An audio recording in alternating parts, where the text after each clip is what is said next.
It was Ezekiel's 30th birthday, and in front of everyone, his lover personally poured strong liquor down my throat. "She'll be more fun when she's drunk. Want to see?" The crowd looked concerned. "Mr. Hahn, is this really okay?" Ezekiel's tone was cold. "It's fine. She has dementia anyway. She won't remember a thing when she wakes up tomorrow." He held my hand, like a well-behaved puppet, because no matter how he treated me, the next morning, I would only remember how he loved me. But one day, I discovered the truth wasn't like that. Chapter 1. Ezekiel had invited many people to his 30th birthday. There were old classmates and a lot of people I didn't know. During dinner, a group of people started playing Truth or Dare. "Mr. Hahn, when are you marrying Katerina?" "Katerina is me. I've been with Ezekiel, from starting with nothing to achieving success, for many years. We still hadn't gotten married. We'll talk about it later. No rush." Ezekiel's tone was casual, even reluctant to bring it up, because his lover, Fernanda, was sitting across from him. She had returned from abroad specifically for Ezekiel. I heard Ezekiel had already arranged a position for her at the company. Fernanda caressed her wine glass, seemingly drunk, and asked, "Can I ask Mr. Hahn a personal question? Is the person you like here?" At that, everyone started teasing. Ezekiel took my hand in front of her. "The person I love is only Katerina." Fernanda's expression blanked, stunned for a moment. Then she bitterly said, "Okay." Only I knew that Ezekiel was squeezing my hand so hard. It almost felt like he would break it. He wanted nothing more than for Fernanda to lose control and beg him to get back together. Next round. It was my turn. Fernanda seemed unwilling, her misty eyes pleading with Ezekiel. "Mr. Hahn, let her do the dare, please." I stared at Ezekiel in disbelief. He knew the dare was to drink a glass of 56 proof vodka, but just one plea from Fernanda was enough to make Ezekiel discard everything. "Fine." Fernanda was eager, pulled out a chair, and came over with the wine glass. "She'll be more fun when she's drunk. Want to see?" Back in school, Fernanda tricked me into drinking, then stripped my clothes off and took photos. I'd remembered it all these years. Panicked, I grabbed my purse. "I'm not playing. I want to go home." Fernanda, somehow finding strength, along with a few others, pinned my arms down. "Katerina, a bet's a bet." "Ezekiel, please. I can't drink this." Ezekiel was sitting at the table, barely even lifting his eyelids. "If you go along with her, I'll marry you." Fernanda held my chin and poured the strong liquor into my mouth. I choked and coughed. Some of the old classmates looked worried. "Mr. Hahn, is this really okay?" Ezekiel sneered lightly. "It's fine. She has dementia anyway. She won't remember anything when she wakes up tomorrow." I coughed until I regained composure and slapped Ezekiel hard across the face. The room fell silent. A red handprint appeared on Ezekiel's face. Fernanda gasped. About to lunge at me, Ezekiel coldly pushed her away. "It's fine. I'm used to it." Chapter 2. Actually, I only found out this morning that I was sick. It was Ezekiel's birthday, and I was excitedly making him a birthday cake when he snatched the ingredients from my hands and threw them straight into the trash. "Stop making it. I don't like it." "He used to love it." I hesitantly asked. "Ezekiel, are you angry?" He lowered his head and handed me his tie. "Katerina, help me tie my tie." Before he finished speaking, I suddenly lost control. The living room was in complete chaos, with liquid dripping from beneath me, and I froze for a moment. What's happening to me? Ezekiel's previously calm face tensed in an instant. He squatted down silently, cleaning up the floor without saying a word. Not a single word from him the entire time. I awkwardly followed him, feeling lost. "Ezekiel, I don't know what's happening to me." He went to the bathroom and washed his hands several times before he spoke. "You're sick." When he said this, I saw a look of uncontrollable disgust on his face. I thought, if I hadn't endured so many years of hardship with him, Ezekiel would probably want to break up with me. After Ezekiel left for work, it took me a long time to accept that I was ill. I felt anxious, and by lunchtime, I went to find Ezekiel at his company, but I saw Fernanda standing downstairs. She looked like she had fallen, covered in dirt, and draped in Ezekiel's expensive coat. Her eyes gazed at Ezekiel with a longing, reluctant look. Ezekiel pretended to be indifferent, but when Fernanda lowered her head, he silently stared at her, lost in thought. Then, everything that happened tonight followed. Chapter 3. By the time we got home from the party, it was already very late. Ezekiel unexpectedly informed me, "In a few days, Fernanda will come to see you. Be good.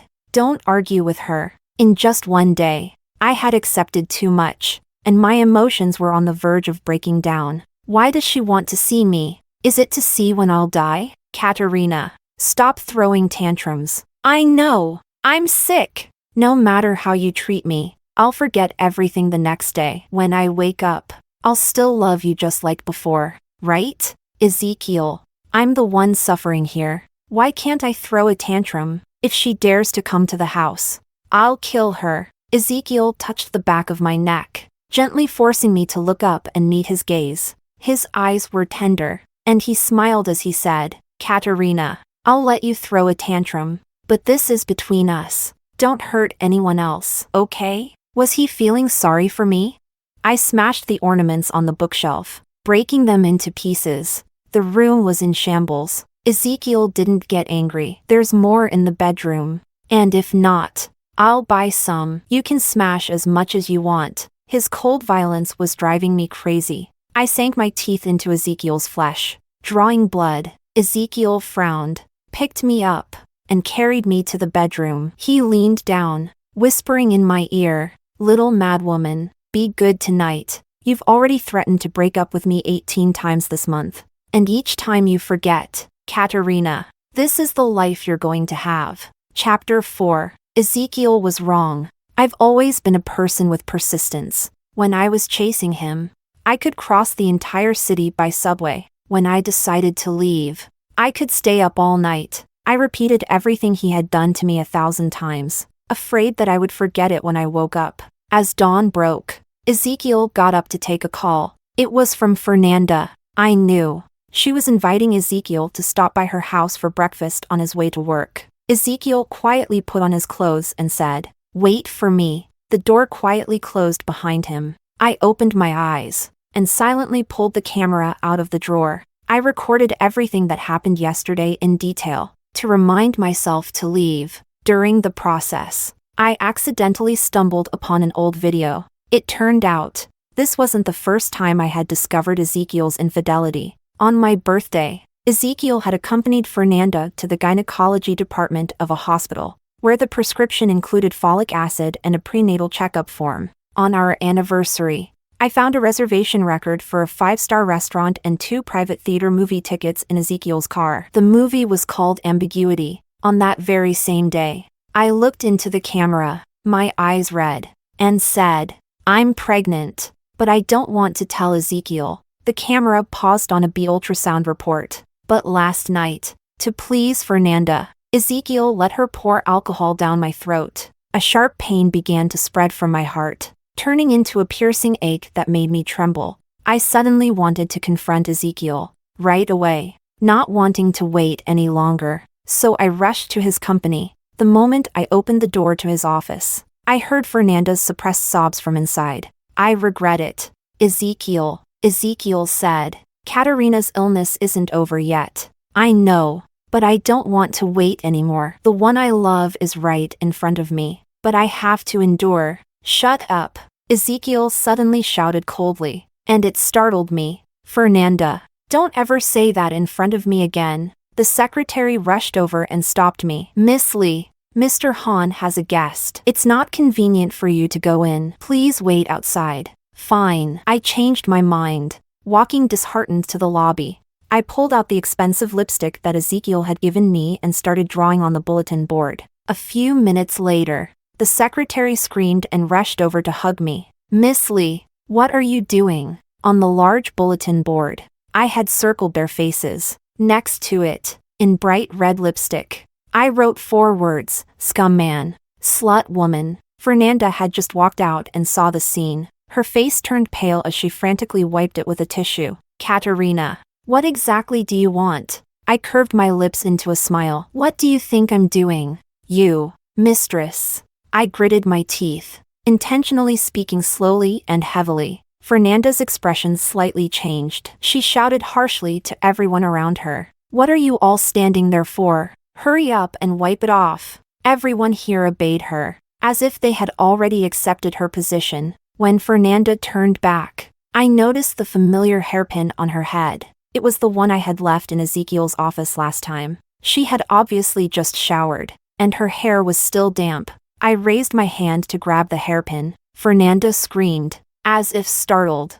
and turned around to push me hard. The force sent my lower back crashing against a table, taking a folder and printer down with me. I collapsed into the mess, stunned. A few seconds later, a sharp pain shot up from my abdomen. The pain made me tremble, and I was barely able to stand with the help of a kind person. Amid the chaos, Fernanda frowned and leaned into my ear. "Don't go crazy, I warn you.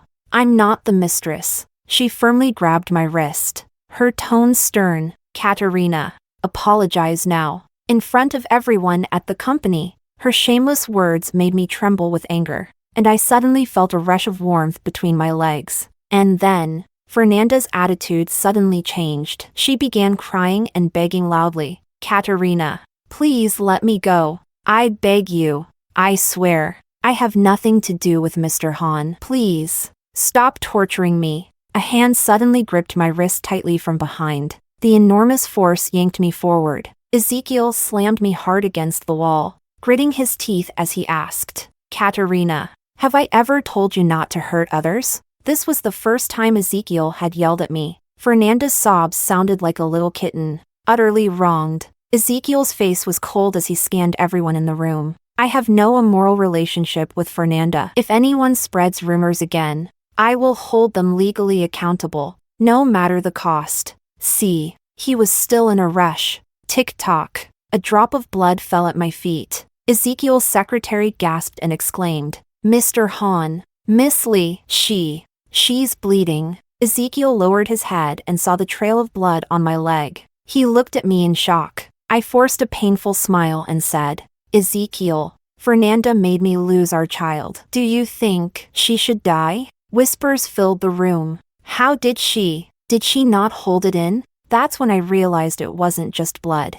The blood mixed with some other unclear fluid, trailing down my leg, pooling on the floor. This was probably the most humiliating moment of my life. "Sorry. I didn't mean to." Fernanda panicked. I thought she was going to. Ezekiel ignored her, pulled out a handkerchief, and crouched down. He held my ankle, looking down at it. "Don't move. Let me clean this up." Soon, his neat suit was stained. The hand holding my ankle also became wet. "Mr. Hahn," Fernanda started. "Get out!" Ezekiel suddenly shouted, making me jump. "Get the hell out!" Fernanda sobbed, turned, and ran out. The others slowly dispersed. I stood still. "Ezekiel, if you're ashamed of me and want to say it, just say it." He lowered his head, the veins on his forehead pulsing. Finally, he only said, "Katerina, let's go to the hospital." "What about Fernanda?"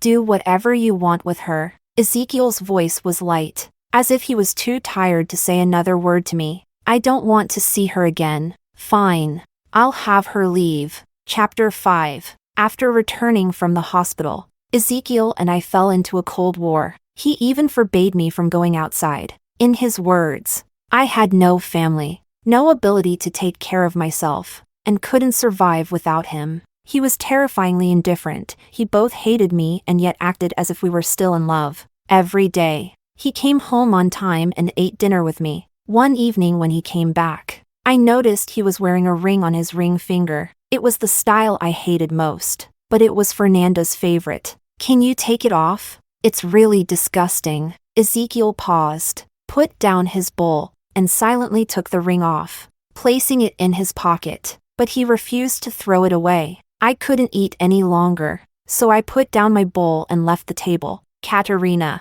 let's get married." Ezekiel suddenly called me from behind. In the past, I would have been so happy, but I knew this was not his real intention. Now was a critical time for Ezekiel's company's IPO, and the last thing he needed was a scandal. He wanted to marry me. but not because he had repented. I turned back and mocked him, marrying me to stabilize the company and successfully go public. Then you and Fernanda can live happily ever after? Ezekiel, dream on.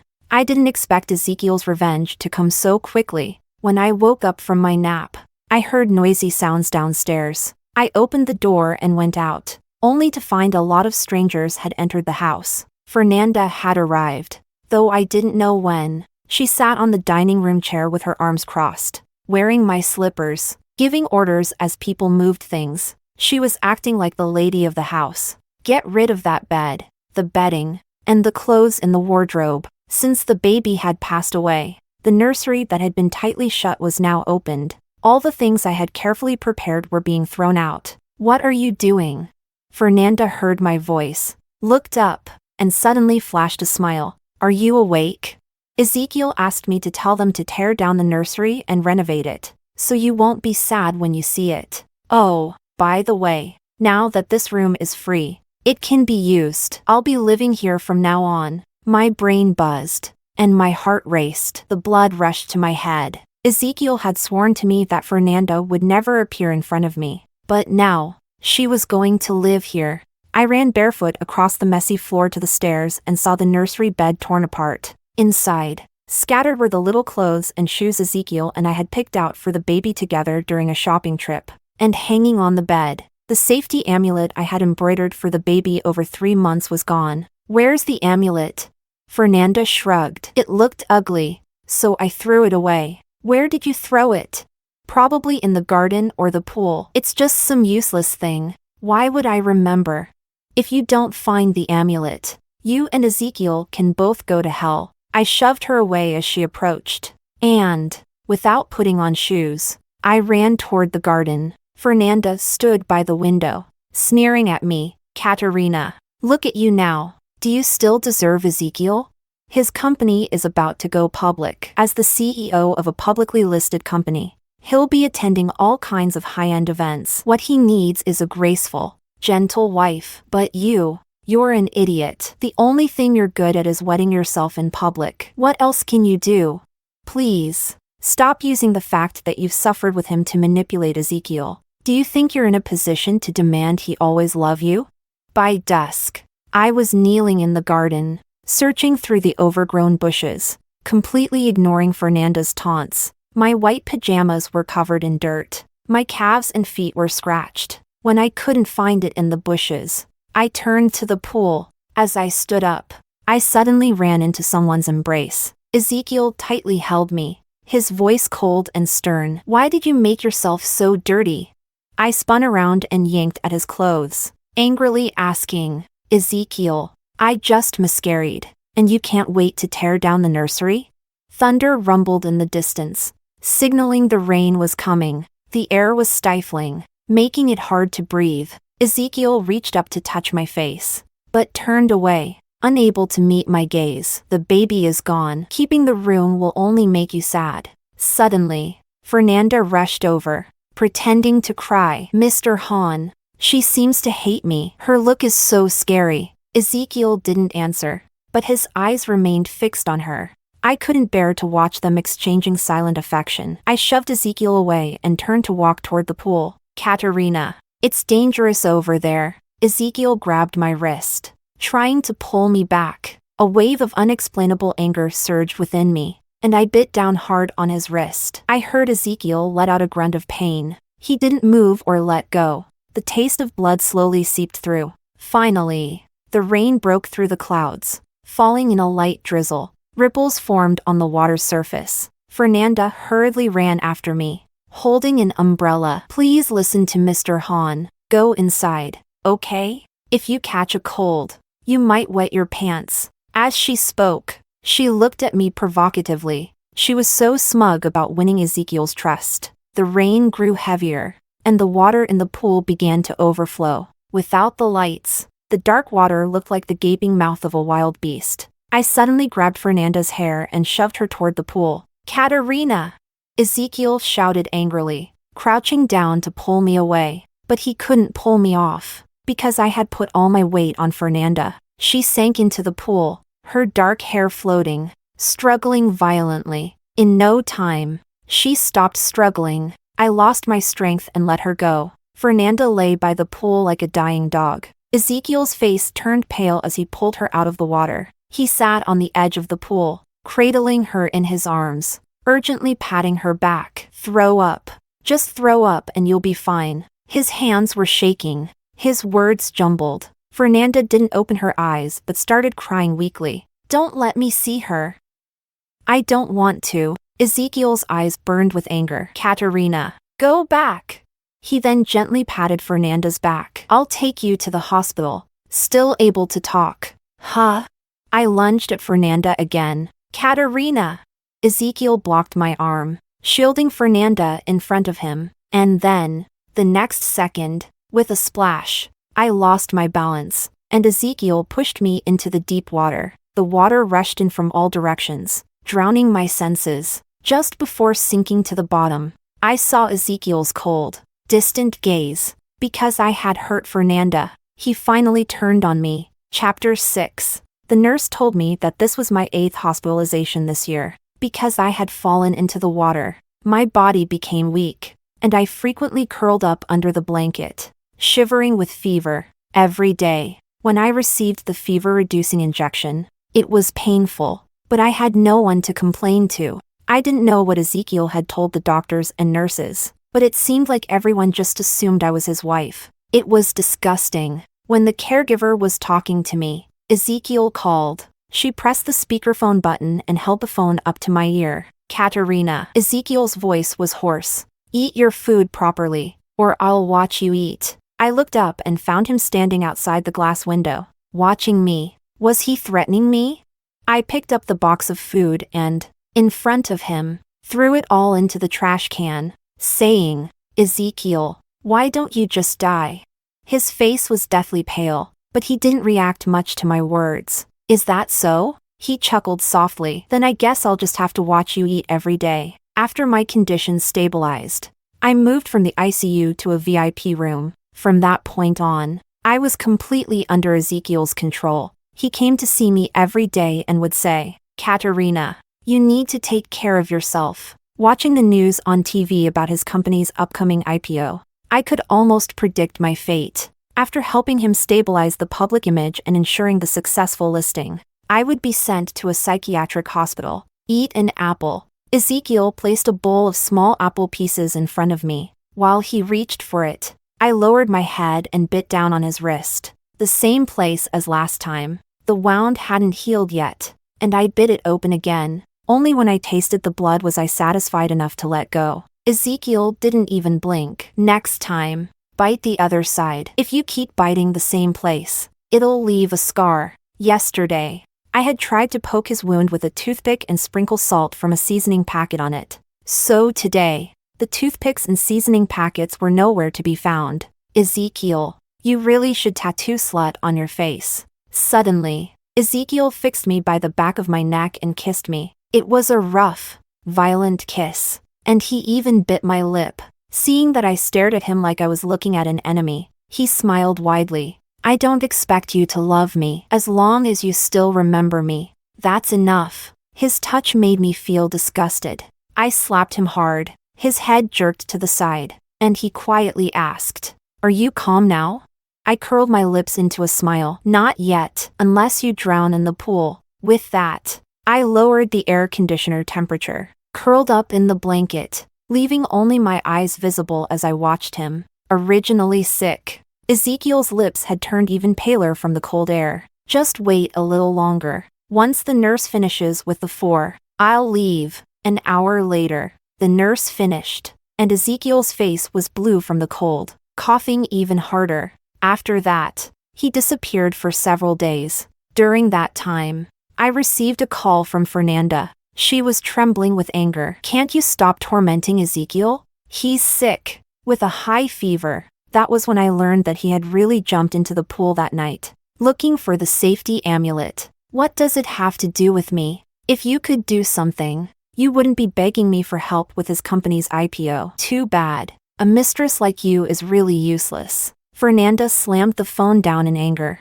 I hoped that Ezekiel would die from his illness. But things didn't go as planned. Ezekiel was still alive, and half a month later, he arranged for my discharge. Chapter 7. In December, just before Ezekiel's company went public, he took me away. The plane landed in the capital at dusk. On the busy streets, he held my hand and we walked through the city with everyone watching us. I didn't understand why he bought me so many things. Hats, clothes, bags. The nicest ones were on me, and the extra ones he carried in his hands. Don't sulk. Smile a little. Ezekiel seemed very happy, pinching my cheek and putting a fluffy hat on my head. You look great. Years ago, when we first started the company, I had come to the capital with Ezekiel. At that time, we didn't have much money, couldn't afford hotels with 4-digit prices or meals costing 3 digits. Ezekiel had taken me to Victoria Harbor,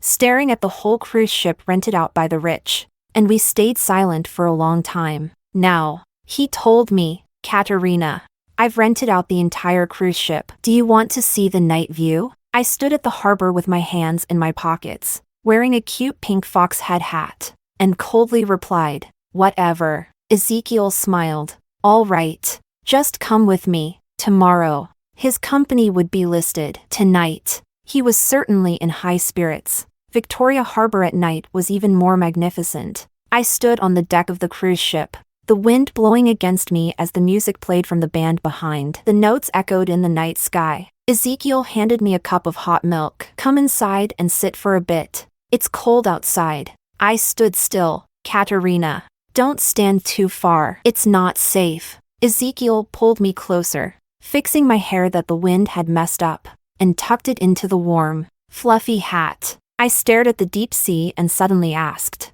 what would happen if I jumped in? Your company's listing ceremony would probably be interrupted. Ezekiel froze, then bent down and hugged me. Katerina, his scent wrapped around me. If that happens, I'd die with you. I smiled. What are you saying? Tomorrow's your big day. I won't jump. Ezekiel laughed at my response. Then let's go inside. There's a piano performance you love. I let him take my hand, and in front of many onlookers, we walked into the spotlight in the center. The smooth piano music began. Ezekiel was still as graceful as ever. He leaned down and kissed my forehead. Katerina, happy 10th anniversary. It turned out we had been together for 10 years. Any surprises? Ezekiel linked his arm with mine. Yes, but that's for tomorrow night, I said. Ezekiel, I also have a surprise for you. Ezekiel's dark eyes fixed on me. Really? Yeah, sometimes. I find Ezekiel a bit ridiculous.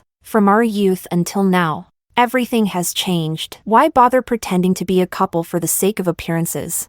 Ezekiel's phone rang. I didn't need to guess who it was. I smiled. You should answer. Don't delay important matters. Ezekiel kissed my forehead and walked away, answering the phone. As soon as he turned, my smile faded, and I turned to walk towards the side of the deck. The cold wind swept across the extravagant Victoria Harbor. I reached the railing, took off the high heels he had bought me, and neatly placed them beside me. The cold seeped into my feet. Not far off, I could hear Ezekiel talking on the phone. Don't worry. When I get back, we'll get married. See? He had been planning for his future with Fernanda all along. I didn't realize it, but it had started to rain. I took off the hat, felt it, and threw it into the darkness. I watched it catch on the side of the ship, floating and rolling with the waves. I turned and walked to the window on the side of the ship, wrapping myself in a down jacket. On my phone screen,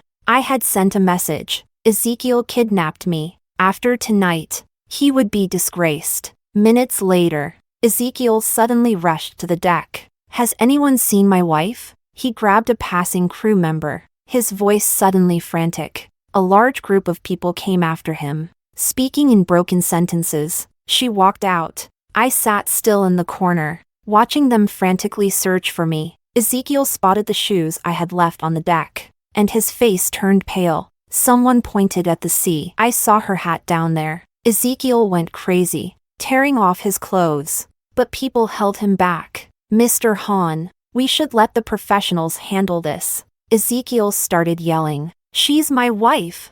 Who else would truly save her but me? Let me go. I'm going to find her. The crowd held him down, dragging him away. Calm down. You have to stay calm. It's too dark. You won't find her if you jump. Ezekiel's eyes were red, almost pleading. I can find her. Please let me go. I watched Ezekiel perform in front of everyone, sneering at his acting. When did I never notice how good Ezekiel's acting was?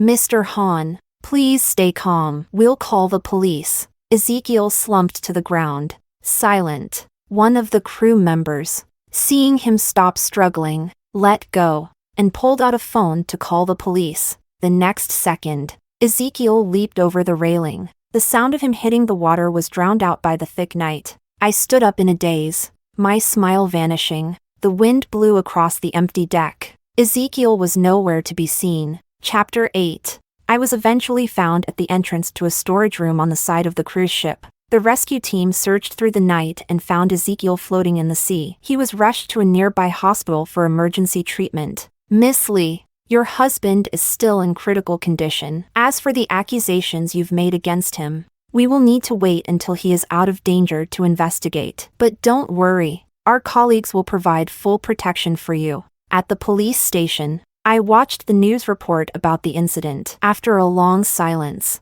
I said, he knew jumping would kill him. Why would he do it? The female officer looked confused. Maybe because you're his wife? I remained non-committal. Don't look to me for treatment details. He has a mistress named Fernanda. You can contact her. The next day, the female officer came to see me. Miss Lee, we couldn't find any contact information for Ms. Fernanda on Mr. Hahn's phone. Could you please provide us with it? I shook my head. I don't have it. Ezekiel had protected her well. We didn't even have any contact details. But as far as we know, Mr. Gu had no other family. Except for you. Annoyed, I replied. That's impossible. Ask his company. Find his secretary. They'll give you Fernanda's contact information. Miss Lee, you suffer from Alzheimer's. Your treating physician has told us that you've believed for a long time that Mr. Hahn was having an affair with a woman named Fernanda. Moreover, you've repeatedly exhibited aggressive behavior toward others. Unfortunately, Fernanda doesn't exist. She's a fictional character. I listened to her words in confusion, then suddenly laughed. Ezekiel went this far to protect her? The female officer frowned, looking serious. I'm not joking. Mr. Hahn has no family. Whether he should continue to receive treatment is up to you. Enough. I stood up, my emotions running high. If you called me here for this, let me tell you, I want Ezekiel to die. The female officer sighed and handed me a phone. Please keep Mr. Hahn's belongings for now. If you need anything later, feel free to contact me. When I left the police station, it was raining. The air was cold and damp.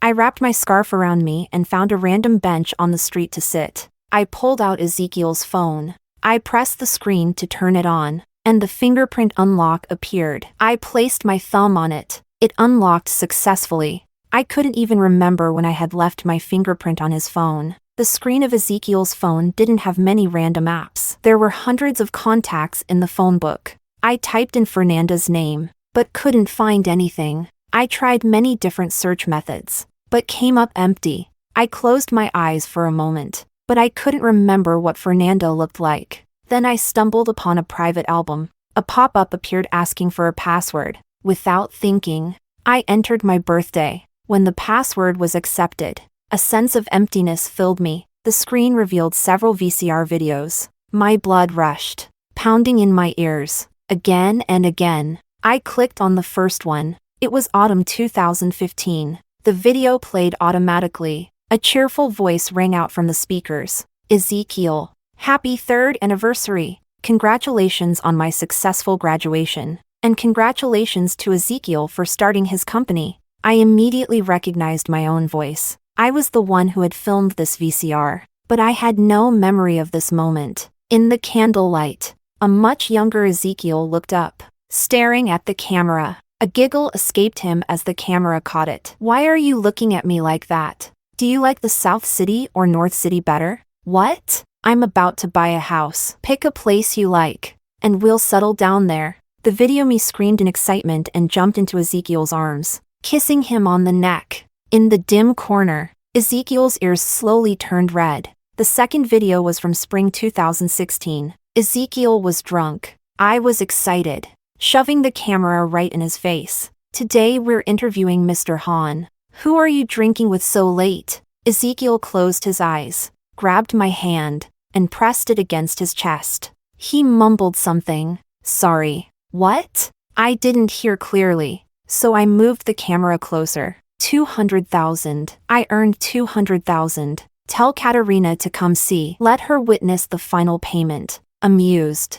I poked his lips and eyelashes with a strand of hair. Why does Katerina need to see it? What do you owe her? Ezekiel mumbled. The final payment has to go to her account. Then the camera flipped suddenly. It fell to the ground, facing the trash can. Ezekiel's head was stuck in the trash can, and the sound of him vomiting clearly echoed. Off camera, I was frantic, shouting, "Hold on, I'll take you to the hospital." Over 100 videos chronicled our past. From Ezekiel's early days of starting the company to its gradual expansion, our filming locations had evolved, from cheap rented apartments to luxurious condos and mansions. Yet, there was not a single video that mentioned Fernanda. As the evening darkened, neon lights flickered to life on the streets. I felt a little cold and wrapped my scarf tighter around my neck before opening the next video. 2018. This video showed Ezekiel and me sitting in front of the camera. I smiled brightly. Ezekiel, however, had a serious expression. From the way we were dressed, it was clear we had become much wealthier. I nudged Ezekiel and laughed. What's wrong? Come on, smile. Ezekiel lowered his eyes and looked at me seriously, reaching over to pat my head. I looked back at the camera, still smiling, but my eyes began to water. I was diagnosed with Alzheimer's today. I always thought I just had a bad memory, but I never imagined such a disease would strike someone like me. So young, the doctor said. If managed well, the disease might progress slowly. I want to break up, but Ezekiel won't let me. Ezekiel hugged me tightly and stubbornly said, "We won't break up. You should know. I will forget everything. Even you. I'll also get angry for no reason. Do things I don't even understand myself. Ezekiel, you've built such a successful career. You shouldn't have a wife like me in your future." Ezekiel choked up. If one day you forget everything, it will not be you who suffers the most. Katerina, no matter what, I won't leave you. Let's get married today. I smiled playfully. I've hidden the household register. If I ever get better, I'll tell you where I hid it, and we can go get the marriage certificate. I can't wait. Ezekiel's eyes welled up as he pleaded. Just today, please? I kissed his lips. Be good. Wait until my condition is better, and then we'll get married. The following videos abruptly switched to Ezekiel filming. I became the star of the frame, wearing an apron. I stood proudly in front of the bread oven, showing off my culinary skills. What flavor of cake do you like? I asked. Ezekiel quietly turned off the gas stove I had forgotten to close. Lemon. I hummed a little tune. Then let's make lemon. Hey, what were the lyrics of that song again? Ezekiel hummed along, singing with me. In the dim room, I curled up on the sofa, silently crying. The movie on the TV had already finished. Ezekiel laughed. Why are you crying? I sniffled, holding a tissue. It's so touching. If they ever play this film in the cinema, we should go watch it. Okay. Make sure you remember. It has to be the English version of Ambiguity. Okay. The camera turned again, showing the kitchen counter in a mess. I wore the same apron, looking confused. What flavor of cake do you like? Ezekiel quietly threw away some paint. Sorry, I forgot to buy the ingredients today. How about we go out to eat? But it's your birthday. Don't you want cake? He kissed me. Cake will make you fat. You wouldn't like a chubby Ezekiel. I thought for a moment.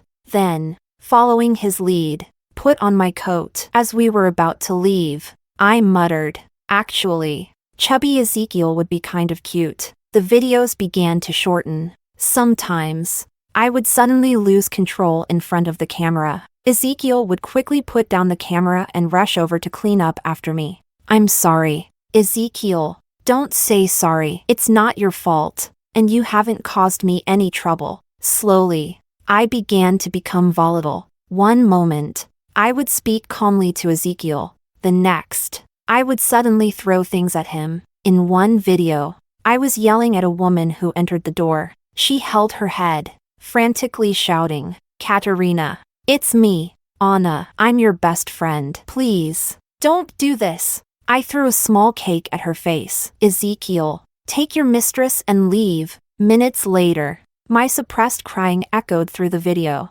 "Ezekiel, please, can we break up? I don't want to be a crazy person, taking my anger out on you." "It's okay, I don't mind, Katerina.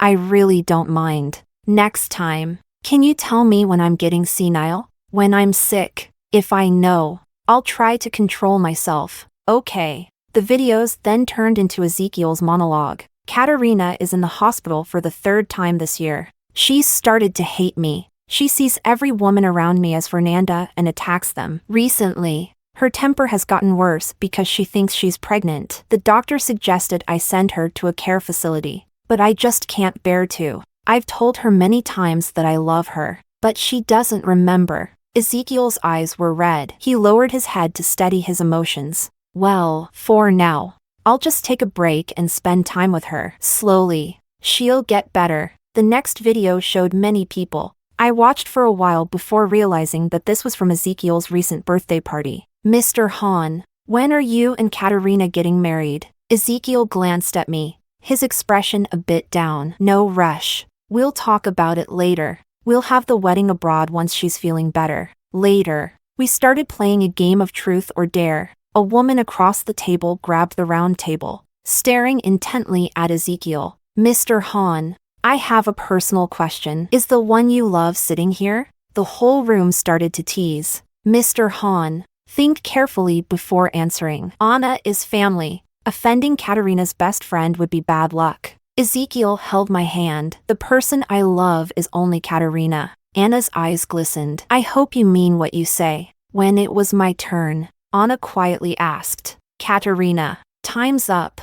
Should we drink the Chinese medicine now?" I looked down, dazed. As if I hadn't heard anything, Anna forced a stiff smile and changed the subject. "Katerina, don't you like drinking? Let's have some wine, okay?" Finally, I reacted. I lifted my head to look at her. Anna seemed encouraged, sighed in relief, and picked up the bowl of Chinese medicine. "Drinking is fun, Katerina. Let's try it." Panicking, I grabbed my bag. "I'm done. I want to go home." Everyone stared at me, confused. Anna grabbed me, holding my face gently, coaxing, "Be good. Just one sip, okay?" I struggled violently, almost knocking over the medicine bowl several times. Ezekiel, hearing my cries, pressed his lips together, veins standing out on the back of his hand. "Katerina, listen to her. Drink the medicine, and then we'll get married." Anna, using her strength, coaxed and tricked me into drinking. Her hand had scratches from where I'd grabbed her. "Let's leave it for today. We'll think of something else tomorrow," Anna said. "Mr. Han, is this really okay?" someone asked with concern. Ezekiel forced a smile. "It's fine. Tomorrow, when she wakes up, she won't remember any of this." Raindrops pounded against the canopy, and I tilted my head, staring dumbly at the sky. I couldn't even picture Fernanda's face in my mind. I found Anna's name in my phone, opening the chat history. It was from a long, long time ago. "Anna, Ezekiel's birthday is coming up. I want to surprise him. What are you planning to do? Invite his friends over for a gathering. You're great at breaking the ice. Prepare some interesting questions. Ha ha ha. I get it. You want to ask Ezekiel in front of everyone if he loves you, right? Don't worry. I've got it covered."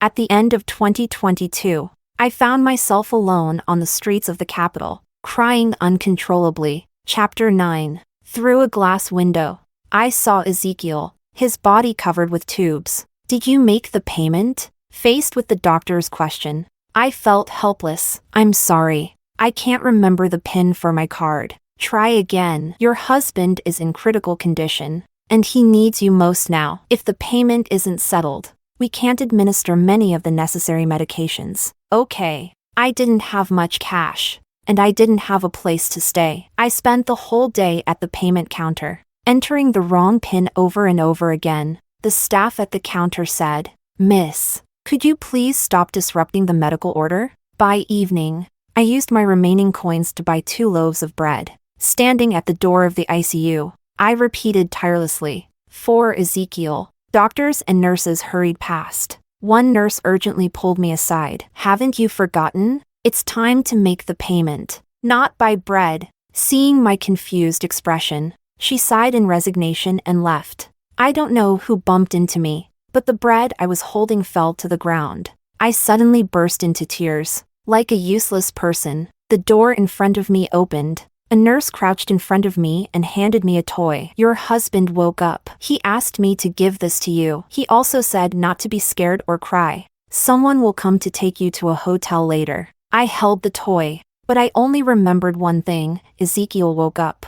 I waited by the ICU door for many days. I refused to leave. When I was tired, I curled up on the little mat in the hallway and took a nap. When I woke up, I ate the food the doctors gave me to fill my stomach. I don't know how many days had passed when Ezekiel was pushed out. I stood by his bed, holding the toy. Ezekiel had lost a lot of weight. When he saw me, he sighed. "Just as I feared. They bullied you when I wasn't here, didn't they?" I cried out loud. "They wouldn't let me buy you bread." "Stop crying." Ezekiel held my hand. "It breaks my heart to see you cry." I accompanied Ezekiel into the general ward. I held his hand tightly, unwilling to leave his side. When strangers entered, I would shrink into the corner, trembling all over. Later, Ezekiel stopped letting anyone come in. Sometimes, he would support himself and go to the door. Through the loose hospital gown, I saw many scars on Ezekiel,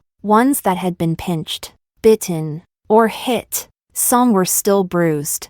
Others were just healed. I followed behind him, gently placing my hand on his neck, feeling his tension and rigidity. "Did I ever hurt you before?" Ezekiel slowly relaxed, adjusting his clothes. "No, you didn't. You're always good, never causing me trouble," I weakly said. "I lied to you and made you jump off the cruise ship, causing your company's IPO to fail. It's not like that. You're mistaken. Just get some sleep. You'll feel better." I curled up beside him and fell into a deep sleep. I dreamt of a jumbled mess of things. In the dream, I remembered Anna's face. She was in the office, crying and arguing with Ezekiel. "I regret it. I shouldn't have let Katerina stay by your side. I should have taken her abroad to find the best doctor. Do you think I haven't tried? Why isn't she better yet then? I'm going crazy every day. She treats me like a stranger. The person I love is right in front of me, but I have to endure. Can't say a word to Katerina." "Ezekiel, do you think you're the only one who loves her?" "I do too." "Shut up." Ezekiel's face darkened. "Anna, don't ever say that in front of me again." Later, I went crazy scribbling on the bulletin board. When Anna charged at me, her face turned green with anger. She blocked my face and yelled at the crowd, "Get lost. Stop filming. Be careful. I'll sue you, Katerina. This is Ezekiel's company. Let's go home, all right?" I didn't listen and pushed her instead. "You mistress. Just die." Anna grabbed my hand, furious. "Don't go crazy. I'm not a mistress, Katerina. Apologize now." I spat at her. "In your dreams, if you ever show up in front of me again, I'll kill you." Anna turned pale instantly, crying in anger. "Katerina, can't you be clear-headed? Stop torturing me." When Ezekiel came down, I was tugging at Anna's hair, fighting her. She was still trying to protect me, afraid I might fall, but I still fell. My skin was scraped, I bled, and I even lost control. That day, I said a lot of illogical, crazy things and hurt my family and friends. Ezekiel and Anna had a huge fight. He wrapped me up in his clothes and took me to the hospital. When I woke up from the dream, the room was silent, except for Ezekiel, who was on the phone with his back to me. "My wife is the patient. If you hadn't spoken so casually that day, she wouldn't have pushed you into the water." I was just joking. The woman's voice on the other end sounded familiar. Ezekiel's voice was cold. "You think calling my wife a burden in front of her is a joke?" If it weren't for the villa's security cameras, I wouldn't even know what you did to her." The woman began to scream. "I'm her sister. What's wrong with saying a few things to her? Do you even know how to act like a sister? Does the Lee family think that just because Katerina is sick, I'll like you? Don't dream. I deeply regret ever letting you go. Calm her down. What you've done to my wife is unforgivable. Are you not afraid I'll sue her and have her committed to a mental hospital?" Ezekiel scoffed. "Aren't you living well? I gave you the best treatment, keeping you healthy and full of life. I will never let Katerina take anyone's life. If anyone does, it will be me." I stood barefoot on the ground and called out to him, "Ezekiel." Ezekiel paused, silently hanging up the phone. When he turned back, his expression softened. "What's wrong?" I finally understood why. During those chaotic days, Ezekiel kept emphasizing not to harm others. Was it her who spoke to me in the villa that day? Ezekiel reached out and hugged me. "Yes. I almost drowned her. It's okay, she won't die. But for pushing you into the water, I won't let her off." He sighed softly. "The doctor said taking down the baby's room could avoid further stimulating you. So I asked your sister to help calm you down. I didn't expect she had her own agenda. After I got sick, my family and friends all gave up on me. Only Ezekiel hasn't given up." I leaned on Ezekiel's shoulder and whispered, "I miss home. Can we go home?" Chapter 10. After returning from the capital, I often found myself sitting alone in the corner, staring out the window in a daze. Since Ezekiel had been seriously ill, the company was in disarray. He was so busy that he hardly had time to breathe. We hired a caregiver for when Ezekiel wasn't at home, and she kept an eye on me. I found movie tickets in Ezekiel's pocket, 2 tickets for ambiguity. It turns out he had planned to watch it with me. But unfortunately, I had a bad mood that day, and I ended up taking it out on Ezekiel. We didn't go. There was also an ultrasound report showing everything was normal. I wasn't pregnant, but due to my imagination, I repeatedly caused trouble for Ezekiel, buying baby furniture, visiting hospitals for folic acid prescriptions. Everyone said that Ezekiel had no family left. I was his only family, but I had only brought him more trouble. "Katerina, what are you looking at?" It was February, and the snow outside was endless. A few days ago, the pine trees in front of the window had been crushed by the snow. Ezekiel came home after work, still carrying the scent of snow. It was a bit chilly. I picked up the half-knitted sweater in my hands. I was wondering, before winter ends, will you be able to wear this? Don't worry. Ezekiel sat next to me by the window. You'll be able to wear it next year. I leaned in and kissed him softly. By accident, I touched the ring on his ring finger. Ezekiel flinched, about to take it off, but I stopped him. I remember it. I unfolded his hand and looked at the ugly ring. I designed it. Yes. Ezekiel lowered his eyes and took out another ring from his pocket. One with a diamond. They are a pair. But last time, I called it disgusting. It's okay. If you don't like it, I'll hide it. When you like it next time, I'll wear it again. I extended my ring finger. Put it on me. I really like it. The rest of the days seemed like I had truly returned to my old self. Ezekiel would sit with me and look through old photos. He would take me to relive our past. He tirelessly mended the broken pieces of my memory, stitching together what we once had. During this time, I received a call from my sister. She was crying, begging me, "Katerina, please let Ezekiel forgive me. I really know I was wrong." I didn't know what Ezekiel had done to her to make her so terrified. This sense of fear affected me, and I accidentally hurt Ezekiel again. When I came to my senses, I blocked her number. In spring, Ezekiel took me to see the cherry blossoms. The weather was warm, and the days when I lost my temper were becoming fewer. Ezekiel would always smile and praise me. "Katerina, you're amazing. You've really improved a lot." But I probably knew the truth. My temper had improved because I had forgotten so many things. I didn't even remember why I was angry. On the morning of our anniversary, I woke up and followed Ezekiel around. In just 10 minutes, I asked 5 times, "Who are you?" Ezekiel's expression nearly broke, and he smiled awkwardly. "Katerina, I'm your husband."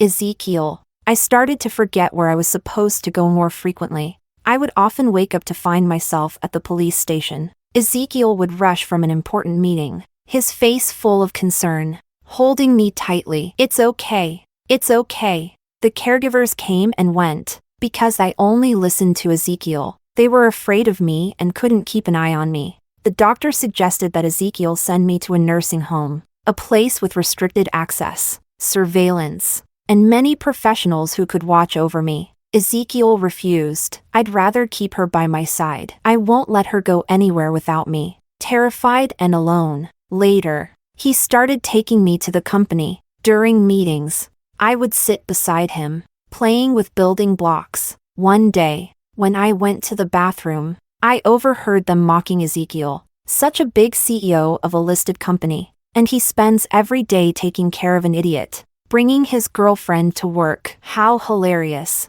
Maybe it's just for show. If the stock price stays stable, it keeps us all fed. I'll pray that the boss and his wife live happily ever after. Ha ha ha. I saw her have an accident, and Mr. Han even squatted down to help clean her up. So disgusting. I waited in the bathroom until they all left before stepping out. Looking at myself in the mirror, my shirt was hanging out of my skirt, and the zipper on my skirt was misaligned. I tried to adjust it, but I couldn't get it right. I knew it was time for me to leave. Chapter 11. Katerina caught a cold a few days ago and fell ill. She refused to go to the company with Ezekiel, no matter what. He hurriedly called a caregiver to look after her and planned to handle things at the office before rushing back to be with her. Just before he left that morning, Katerina ran over to kiss him. She also took the ring off his ring finger. She said she wanted to take it for cleaning. Ezekiel promised Katerina that when he returned, he would bring her small cakes from a cake shop in the suburbs.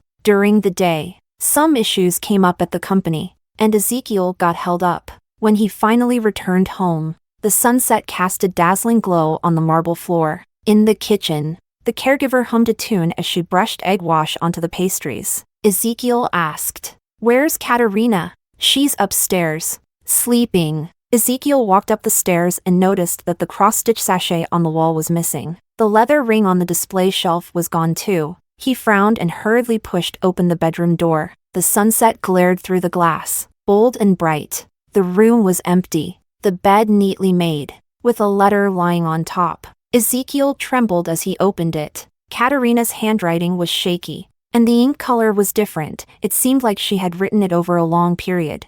Bit by bit, it was a letter of breakup for Ezekiel. "Ezekiel, I've always believed that the decision we made in 2015 was the right one. I've consulted with the doctor, and the days I have left with full clarity won't be many. Although I really want to continue walking this path with you, I'm afraid of our future. Just like you love me and can't bear to see me hurt or in pain, I love you too. So I hope your future will be bright and full of promise. The road we've walked together ends here. I've found a nursing home where I can quietly live out the rest of my days. I used to promise you that I would celebrate every birthday with you, but now I can't keep that promise. I may not even remember in the future. So I want to wish you many happy birthdays in advance. You will find someone else who loves you and spend the rest of your life with her. I'm sorry. Ending things unilaterally is a cruel thing to do, but I don't have much time left to be fully aware. One moment of weakness could cause harm to you, and I don't want to take that risk. Ezekiel, I'm so glad I met you. Goodbye." The sunset slipped past the window and sank below the horizon. The light dimmed, the room's toys were gone, and all traces of Katerina's life had completely vanished. Ezekiel suddenly covered his face and broke down in silent tears. As spring neared its end, Katerina finally left him. She was gone. Chapter 12. This seaside city has no distinct seasons. The wind from the ocean always carries a slight chill, but it's never sharp enough to pierce the skin. Today is the reunion festival. Do you really have no family? Katerina was sitting by the window, folding paper, while the caregiver behind her tidied up the bed and grumbled. "I was supposed to have a day off, but if it weren't for you, I would have gone home." Katerina couldn't really understand the caregiver's dialect when it slipped out occasionally. Even the paper folding competition was something she had only recently learned about by guessing and asking. "Hey, stop folding. There's no one to join the competition," the caregiver said, snatching the paper frog from Katerina's hand and tossing it in the trash. In the first few months after arriving at the nursing home, they were relatively kind to this girl with no family but a clear mind. However, no one could tolerate her unpredictable moods. She refused to interact with people and was stubborn. Every day, she would just huddle up in her room folding paper frogs and throwing them all over the place. The caregiver quickly finished cleaning the room and left. Today was the reunion festival, and many patients' families had come and were gathering in the dining hall. She was supposed to help. Katerina stayed in her small room until after 1 o'clock. When hunger hit, instinctively, she left the room to look for the kitchen, but she got lost on the way. Ezekiel arrived at the nursing home after a long drive and saw Katerina stumbling after a scarf blown by the wind. The staff passing by seemed indifferent. She couldn't catch it and fell. A pile of paper frogs spilled out from her bag. Ezekiel ordered the car to stop and quickly walked toward Katerina. The security guard suddenly seemed to notice him. "Sir, may I ask who you are?" Ezekiel's driver handed a business card to the guard. "My boss is the relative of this young lady. Please notify the director immediately." Ezekiel reached Katerina and helped her up from the ground. The sight of her, dirty and disheveled, pierced his heart. She looked at him blankly. "Who are you?" "I'm Ezekiel." Such a handsome man, but the forced smile on his face was so painful to see. Katerina felt a bit sorry for him and stuffed her bag into his arms. Ezekiel opened it, and it was filled with paper frogs. Is this for me?" Katerina nodded. Ezekiel slung the little bag over his shoulder and took out a handkerchief, patiently wiping her face. Katerina suddenly started crying. "I'm hungry." He knew that someone must have bullied Katerina when he wasn't around. It made him sad, and tears welled up in his own eyes. "Why are you crying?" Katerina wiped his tears in a panic. "I'm not hungry anymore." "Don't cry." Ezekiel hugged her tightly, the emotions he had held in for so long finally breaking free. He really scared Katerina, laughing and crying, holding her and not letting go. Katerina thought that this man might be a little crazy. On the other side of the door, Ezekiel exploded at the director. Katerina had paid, but hadn't received the care she deserved. It was all because she had no family. When Ezekiel opened the door with a grim face, Katerina was holding a stuffed toy, trying to run away. Ezekiel grabbed her and sighed. "Don't run off." In Katerina's eyes, it seemed like she suddenly had a very temperamental male nanny. Not only was he good-looking, but he also yelled at others. But he was really good to her. She started to like him. "How do you fold the little frog?" Ezekiel asked, genuinely trying to learn. Katerina taught him seriously. "First, you need a square. Then like this." Ezekiel picked it up quickly and folded well. He finished a month's worth in just 3 days, with nothing left to teach him. Katerina sighed. "I don't have anything more to teach you. You should go now." Ezekiel wouldn't give up. "As a reward, I can take you out to play." Katerina, shy and not good at rejecting people, especially someone she liked, agreed. On a warm, sunny afternoon, Ezekiel took Katerina home. She no longer remembered their past. Looking at the photo on the wall, she said, "Your girlfriend is really beautiful." Ezekiel lowered his head and kissed her lips. "That's you." Katerina blushed and covered her mouth.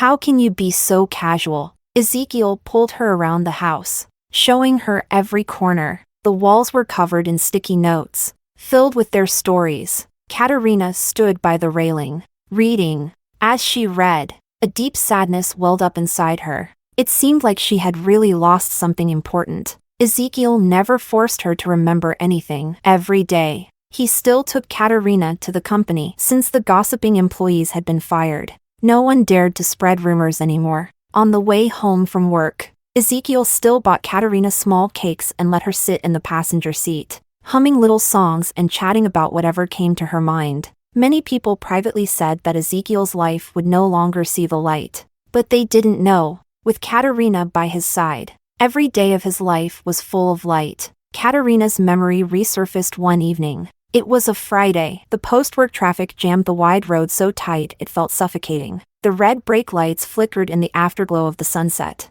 Katerina heard a familiar song. It was the theme song from the movie Ambiguity, the scene where Ezekiel had confessed to her in the evening breeze. Holding a guitar suddenly flooded her mind. She looked up. gazing at the man in front of her. No longer young, memories rushed back. It turned out, she had loved him all these years. Ezekiel. Katerina softly called his name.